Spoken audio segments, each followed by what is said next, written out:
In today's video, I'm going to teach you how to do a weekly alternating schedule on Jane app 2025. Start by logging into your Jane account.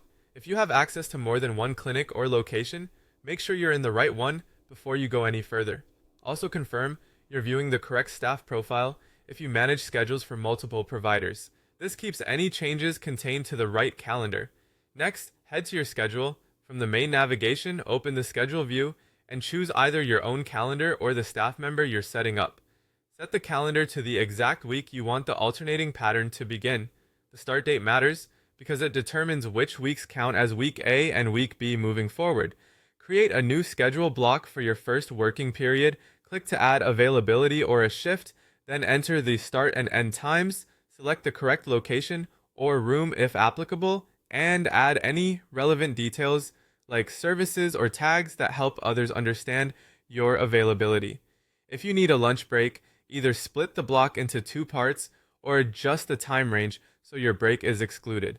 Now set up the alternating weeks. In the repeat or recurrence options, choose to repeat every 2 weeks and pick the weekday or days this block should appear on. That every 2 weeks setting is what creates the alternating pattern. If your week A and week B have different hours, create the week A block first with repeat every 2 weeks, then go to the following week, create the week B block with its own hours, and set that to repeat every 2 weeks as well. Tip: use your intended week A date as the start date so the pattern aligns correctly. If your region observes daylight saving time, confirm the times look correct on the weeks around the change. Save the schedule. When you click save or apply, review any prompts carefully.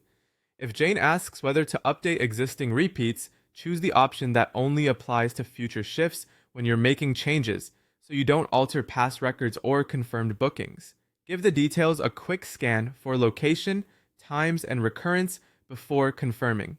Finally, test the alternating pattern.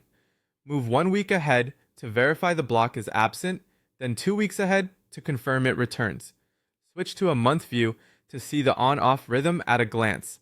If something isn't aligned, return to the original repeating block, edit the recurrence or start date, and save again so the whole series updates. That's all you need to build a reliable weekly alternating schedule in Jane. Follow these steps, double check your start date, and you'll have a clean week A and week B pattern that's easy to manage.